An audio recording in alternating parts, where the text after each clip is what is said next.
वसुधा का नेता कौन हुआ, भूखंड विजेता कौन हुआ, अतुलित यश क्रेता कौन हुआ, नवधर्म प्रणेता कौन हुआ, जिसने न कभी आराम किया, विघ्नों में रहकर काम किया। जब विघ्नों में रहकर काम करने का जिक्र हो तो नेताजी सुभाष चंद्र बोस का नाम सबसे पहले ध्यान में आता है। एक वीर जिसने आईएएस की परीक्षा पास करने के बाद भी संघर्ष का रास्ता चुना, जिसने अपने दम पर भारत की स्वाधीनता के लिए सेना खड़ी कर दी, जिसने अंग्रेजों के नाक के नीचे से निकलकर विदेशों में स्वाधीनता की अलख जगाई। नेताजी ने 11 बार जेल की यात्रा की, जिनमें से 2 बार जबलपुर की केंद्रीय जेल में बंदी रहे। वे पहली बार 22 दिसंबर 1931 को जेल में लाए गए। उसके बाद 16 जुलाई 1932 को उन्हें मुंबई के जेल भेज दिया गया।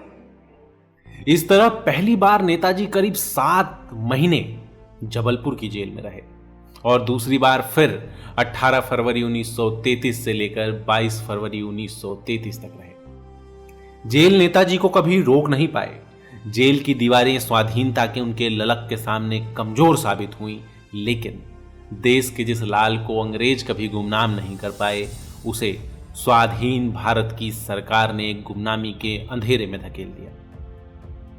आज देश स्वतंत्रता का अमृत वर्ष मना रहा है, लेकिन हम आज भी नहीं जानते कि नेताजी के साथ क्या हुआ, वो कहां गए। सरकारी रिकॉर्ड के अनुसार 18 अगस्त 1945 को प्लेन दुर्घटना में नेताजी की मृत्यु हो गई, लेकिन 27 दिसंबर को जवाहरलाल नेहरू ब्रिटेन के प्रधानमंत्री एटली को चिट्ठी लिखते हैं कि मुझे विश्वस्त सूत्रों से जानकारी मिली है कि आपके युद्धबंदी सुभाष चंद्र बोस को स्टालिन ने रूस में घुसने की अनुमति दी है। नेताजी के मृत्यु के रहस्यों में एक और नाम जुड़ता है, गुमनामी बाबा। उत्तर प्रदेश के पिछड़े इलाकों में लंबी दाढ़ी वाला एक बाबा, जिसकी मृत्यु पर उसके सामानों में कोलकाता में हर साल 23 जनवरी को मनाए जाने वाले नेताजी के जन्मोत्सव की तस्वीरें थीं। लीला राय की मौत पर हुई शोक सभाओं की तस्वीरें थीं। नेताजी की तरह दर्जनों गोल चश्मे थे, 555 सिगरेट और विदेशी शराब थी। सुभाष चंद्र बोस के माता पिता और परिवार की निजी तस्वीरें भी थीं। एक रोलेक्स जेब की घड़ी थी और आजाद हिंद फौज की एक यूनिफॉर्म थी। इसके अलावा 1974 में कोलकाता के दैनिक आनंद बाजार पत्रिका में 24 किस्तों में छपी खबरें थीं। जर्मनी, जापान और अंग्रेजी साहित्य की ढेरों किताबें थीं। भारत चीन युद्ध संबंधी किताबें में वहां मिली, जिनके पन्नों पर टिप्पणियां लिखी गई थी।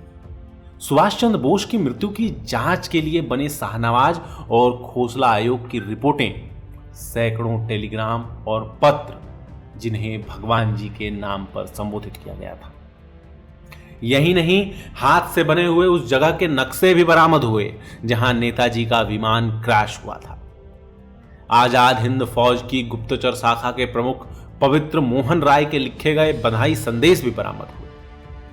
गुमनामी बाबा, जिनकी मृत्यु के बाद नेताजी की भतीजी ललिता बोस देश की अदालतों में जाकर कहती है कि गुमनामी बाबा कोई और नहीं, उनके चाचा सुभाष चंद्र बोस थे।